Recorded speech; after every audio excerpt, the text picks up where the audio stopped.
Eyang Japra, penghuni Telaga Angker, lanjutan.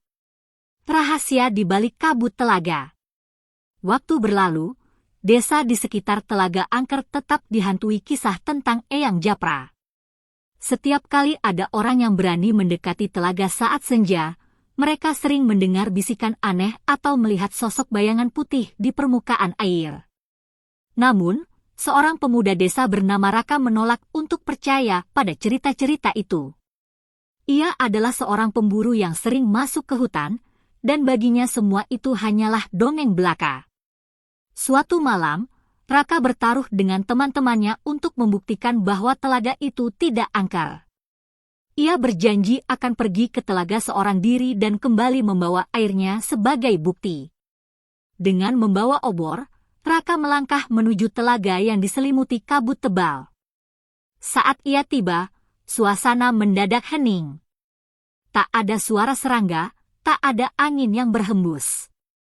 Hanya ada permukaan air yang berkilauan diterpa sinar bulan. Ketika Raka menunduk untuk mengambil air, tiba-tiba bayangannya di permukaan air berubah. Bukan wajahnya yang ia lihat, tetapi sosok lelaki tua dengan jubah putih dan mata tajam. "Kenapa kau mengganggu ketenanganku?" Suara berat bergema di telinga Raka. Jantungnya berdegup kencang. Ia mundur beberapa langkah, mencoba meyakinkan dirinya bahwa ini hanya ilusi. Namun, air di telaga mulai beriak, seolah ada sesuatu yang muncul dari dalamnya. Dan benar saja, perlahan, sosok Eyang Japra bangkit dari dalam air. Pertemuan dengan sang penjaga. Raka terpaku ketakutan. Eyang Japra berdiri tegap, tatapannya tajam menusuk jiwa.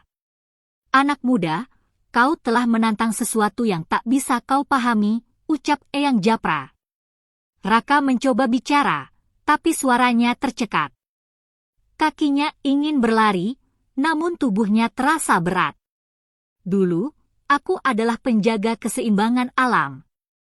Aku mempertahankan tempat ini dari tangan-tangan serakah, dan kini aku tetap di sini, menjaga agar manusia tak merusaknya lagi." Tiba-tiba, kabut di sekitar telaga menipis, memperlihatkan bayangan masa lalu.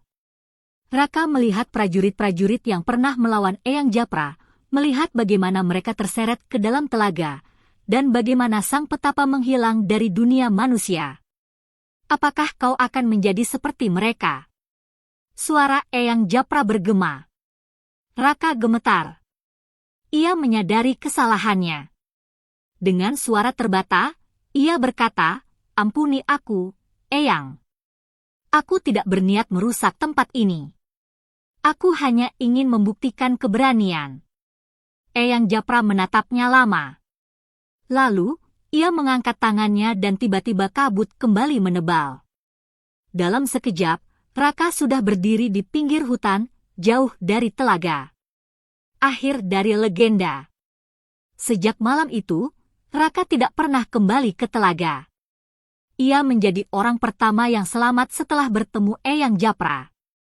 Namun, ia tidak berani menceritakan detail peristiwa itu kepada siapapun, hanya mengatakan bahwa telaga itu bukan tempat untuk main-main. Penduduk desa semakin percaya bahwa telaga An